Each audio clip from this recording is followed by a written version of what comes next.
हिमाचल प्रदेश विधानसभा चुनावों को लेकर नतीजे सामने आ चुके हैं। प्रदेश में कांग्रेस द्वारा 40 सीटें लेकर प्रदेश में सरकार बनाने का दावा पेश किया गया है। वहीं हम मुख्यमंत्री जयराम ठाकुर गृह जिला मंडी की बात करें तो यहाँ पे कांग्रेस ने सिर्फ एक ही सीट यहाँ पे जीती है और 9 सीटें भारतीय जनता पार्टी के पाले में गई है। इसी को लेकर हमारे साथ बातचीत के लिए मौजूद हैं प्रदेश भाजपा के महामंत्री राकेश जम्वाल। सर स्वागत है सर आपका। नमस्कार सर, प्रदेश के सर आज नतीजे आए हैं, सर क्या कहेंगे? विधानसभा चुनावों के आज परिणाम सामने आए हैं, इसके लिए मैं प्रदेश के सभी मतदाताओं का धन्यवाद करना चाहूँगा। और जो जनादेश लोगों ने दिया है उसको हम स्वीकार करते हैं, लेकिन उसके बावजूद भी हम देख रहे हैं कि पूरे प्रदेश में जो चुनाव हुए उसमें अगर मत प्रतिशत देखें तो कांग्रेस और भारतीय जनता पार्टी का बराबर है। सर एक बड़ी जीत सर आपने हासिल की है सर यहाँ से दूसरी बार, सर क्या कहेंगे? इस जीत के लिए मैं सुंदरनगर विधानसभा क्षेत्र की जनता का धन्यवाद करना चाहूँगा कि जिन्होंने दूसरी बार मुझे आशीर्वाद देकर अपने सेवक के रूप में चुना है। और वहीं पार्टी के राष्ट्रीय नेतृत्व का, पार्टी के प्रदेश नेतृत्व का धन्यवाद करना चाहूँगा और धन्यवाद देना चाहूँगा सुंदरनगर विधानसभा क्षेत्र के सभी कार्यकर्ताओं को, जिन्होंने जी तोड़ मेहनत करते हुए इस बार फिर से सुंदरनगर में एक रिवाज बदलने की जो बात हमने कही थी उस रिवाज को सुंदरनगर में यहाँ पर बदला है। क्योंकि पिछले 30 वर्षों से अगर आप देखेंगे तो यहाँ पर एक बार एक दल, दूसरी बार दूसरा दल जीतता था और ये रिवाज सुंदरनगर में जो है 30 वर्षों के बाद बदला है। भारतीय जनता पार्टी के विधायक के बाद फिर से भारतीय जनता पार्टी का विधायक जीता है, तो ये रिवाज यहाँ पर बदला गया है। सर 40 सीटें लेकर सर कांग्रेस ने यहाँ पे सर दावा पेश किया है सरकार बनाने का, सर उस पर क्या कहेंगे सर? स्वाभाविक तौर पर कांग्रेस को बहुमत मिला है और उन्होंने दावा प्रस्तुत किया होगा और हमें लोगों ने जो जनादेश दिया है वो विपक्ष के लिए दिया है। हम विपक्ष में रहकर अपनी भूमिका को निभाएंगे और जनहित के मुद्दों को विधानसभा के अंदर उठाएंगे। और निश्चित तौर पर मुझे लगता है कि जो भी इस प्रदेश के लिए करने के लिए होगा वो भारतीय जनता पार्टी के सभी विधायक हम लोग मिलकर इस प्रदेश के विकास के लिए काम करेंगे। सर मुख्यमंत्री जयराम ठाकुर लगातार सर यहाँ पे रिवाज बदलने की बात सर कह रहे थे, सर उसके बावजूद भी रिवाज सरकार नहीं बदल पाई। सर हार के मुख्य कारण क्या रहेंगे सर? हार को लेकर निश्चित तौर पर पार्टी मंथन करेगी, विचार करेगी, लेकिन मुझे लगता है कि आप लोगों ने भी देखा कि प्रदेश में अनेकों स्थानों पर भारतीय जनता पार्टी के रेबल खड़े हुए थे, जिनके कारण से बहुत सी सीटें हम हारे हैं और बहुत सी सीटें बहुत कम मार्जिन से हम हारे हैं।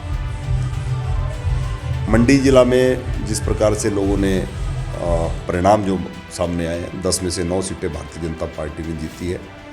जिस बात को हम बार बार कहते थे कि मंडी में एक फीलिंग लोगों के मन में थी कि मंडी को आज़ादी के 70 वर्षों के बाद नेतृत्व करने का मौका मिला है और उसी का परिणाम है कि आज 10 में से 9 सीटें जो है वो भारतीय जनता पार्टी ने जीती है। एक सीट हमने थोड़े से मार्जिन से हमने हारी है।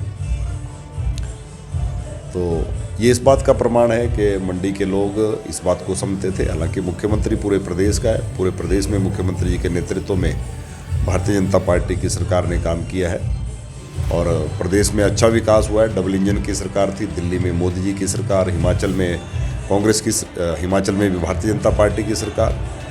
लेकिन कांग्रेस जिस प्रकार से हमने देखा कि उन्होंने कर्मचारी वर्ग को भी ठगने का इस चुनाव में प्रयास किया, ओपीएस के मुद्दे को उन्होंने बहुत हाईलाइट किया और बहुत से कर्मचारियों को उन्होंने गुमराह किया। मुझे लगता है कि अब परिणाम सामने आ जाएंगे। सर आपको लगता है सर जो प्रदेश कांग्रेस द्वारा सर यहाँ पे सर जनता के साथ वादे किए गए थे, सर क्या लगता है आपको पूरे कर पाएगी कांग्रेस?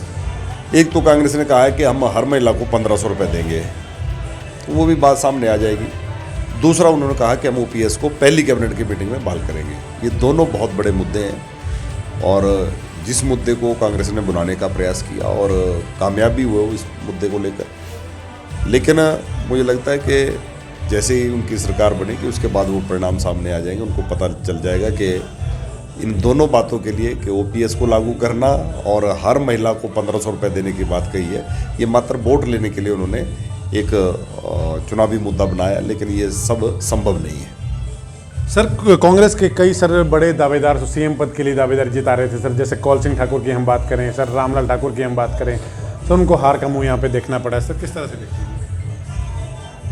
बड़े बड़े दिग्गज, जैसा आपने कहा कि कौल सिंह ठाकुर जी, रामलाल ठाकुर जी, आशा कुमारी जी, ऐसे बड़े दिग्गज नेता भी इस चुनाव में हारे हैं और भारतीय जनता पार्टी के वहाँ पर जो प्रत्याशी थे उन्होंने अच्छी मेहनत की और वहाँ के कार्यकर्ताओं ने मेहनत की और उसी का परिणाम है कि बड़े दिग्गज भी आ रहे हैं। और कांग्रेस में अभी भी मुझे लगता है कि 5-6 मुख्यमंत्री तो अभी और होंगे जो मुख्यमंत्री बनने के दावेदार हैं, लेकिन ये कांग्रेस पार्टी का अपना मामला है, वो कांग्रेस पार्टी तय करेगी। सर मंडी जिला में 10 में से 9 सीटें और सर उसके बाद सर अन्य जिलों में से सर भाजपा लगातार यहाँ पे पिछड़ी है। सर किस तरह से देखते हैं, क्या हार के कारण रहे हैं सर इन और जिलों में? मैंने कहा कि हर क्षेत्र की अलग अलग परिस्थितियाँ रहती हैं। मंडी में 10 में से 9 जीते, कुल्लू में 4 में से 2 जीते। उसी प्रकार हम अगर कहेंगे कई ज़िले में हम बिल्कुल ही जिसको कहते हैं शून्य हो गए। इन सारे हार के कारणों का पार्टी मंथन करेगी, इसकी समीक्षा होगी और भारतीय जनता पार्टी का नेतृत्व बैठकर चिंतन करेगा कि क्यों हम उन क्षेत्रों में हारे हैं। आज मंडी जिला में 10 में से 9 जीते हैं और बाकी जिलों में हम हारे हैं। उन हार के कारणों की जांच की जाएगी। सर सुंदरनगर से आप दूसरी बार चुने गए हैं, सर क्या प्राथमिकता रहेंगी सर अगले 5 वर्षों में? सर मैंने इन 5 वर्षों में भी सुंदरनगर विधानसभा क्षेत्र के विकास को लेकर जिस प्रकार से काम सुंदरनगर में हुआ है, उसके लिए मैं केंद्र की मोदी जी की सरकार का, हिमाचल की जयराम जी की सरकार का धन्यवाद करना चाहूँगा। जो मुझे केंद्र से चाहिए था वो केंद्र से मिला, जो मुझे प्रदेश से चाहिए था वो प्रदेश से भी मिला। लेकिन फिर भी बहुत से ऐसे प्रोजेक्ट हैं जो भी अधूरे हैं, उनको पूरा करना और उसके साथ साथ आने वाले समय में भी हम सुंदरनगर को किस प्रकार से आगे ले जाएं, इस बात को लेकर मुझे लगता है कि अगर प्रदेश में कांग्रेस की सरकार बन गई है और उनका क्या रवैया रहेगा सुंदरनगर के प्रति, लेकिन वर्तमान का 5 वर्ष का जो कार्यकाल है वो सुंदरनगर के इतिहास में स्वर्णिम अक्षरों में लिखा जाएगा, जिस प्रकार से सुंदरनगर में विकास हुआ है। लेकिन फिर भी मैं प्रयास करूंगा, क्योंकि चुना हुआ प्रतिनिधि हूं, अपने विधानसभा क्षेत्र के लिए विभिन्न परियोजनाएं यहां पर आए उनके लिए प्रयास करूंगा और जो जो अधूरे काम आज रह गए उनको पूरा करने का प्रयास करूंगा। Thank you sir. धन्यवाद। यहाँ पे हमने बातचीत की राकेश जम्वाल से। इनका ये कहना है कि जो प्रदेश में कांग्रेस पार्टी की सरकार बनी है, यहाँ पे उनके द्वारा दावा किया गया है, लेकिन भारतीय जनता पार्टी 25 सीटों के साथ पिछड़ चुकी है। लेकिन प्रदेश हाईकमान द्वारा इस पर मंथन किया जाएगा और जो हार के कारण रहे हैं उन पर गहरा मंथन होगा और आगे की रणनीति तैयार यहाँ पे की जाएगी। मंडी से डीएचएन के लिए हितेश सैनी।